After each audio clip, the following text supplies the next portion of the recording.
thrifting ain't easy, unless you're watching me.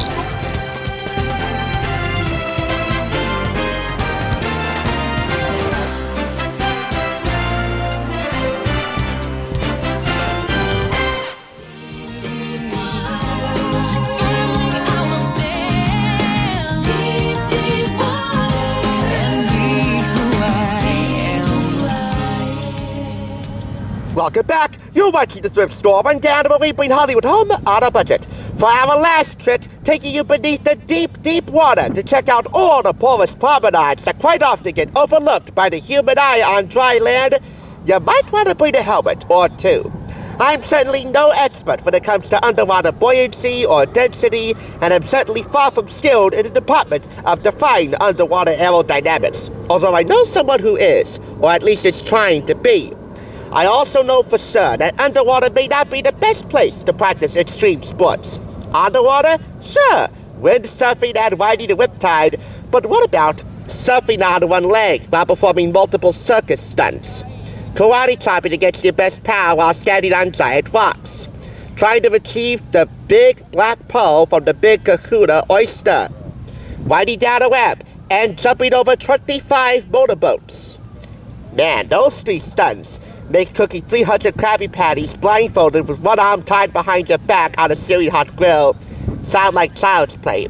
Yet, those are all the stunts that SpongeBob SquarePants has to endure on his way to becoming SpongeBob Superstar in this junior novel written by Andy Auerbach with black and white illustrations by SpongeBob SquarePants story artist Mark O'Hare.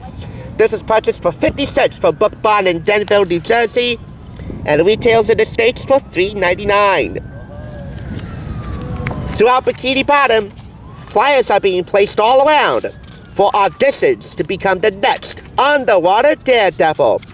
SpongeBob is stoked to become a superstar, and his skills at cooking 300 Krabby Patties, blindfolded, with one arm tied behind his back on a searing hot grill, impresses, not to mention amuses, director Barry Cooder, so much so that he's hired on the spot to become SpongeBob Superstar and walk his way through the other three stunts I just mentioned, all the way with the false encouragement of Barry Cooder and his crew.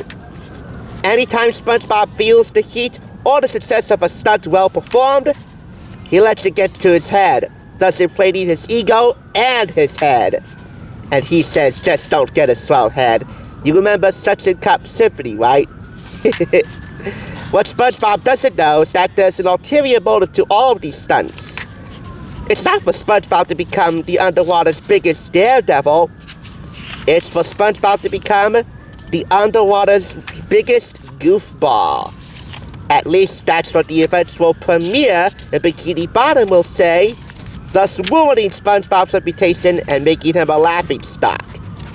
He also turns on his friends in the process of becoming a superstar. They turn on him. At the last moment, Barry Cooder comes in to get SpongeBob so he can do more stunts.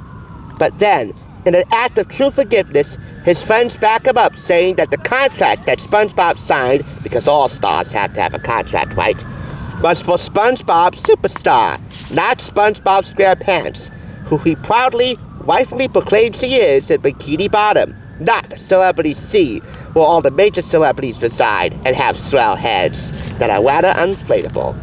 Save for a few good friends who will have your back no matter what. The contract is thusly null and void. Fame, fortune, and fans are SpongeBob's destiny when he's picked to star in a TV special. Hotshot producer Barry Cooder is sure that SpongeBob's celebrity talent is going to steer them both to stardom. And SpongeBob is ready for his close-up.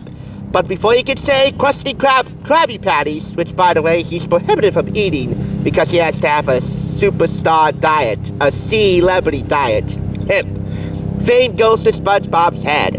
Will SpongeBob leave his Bikini Bottom buddies for Celebrity C, or something fishy in the air? Well, given that I summarized this the best I can, I think we both know the answer to this.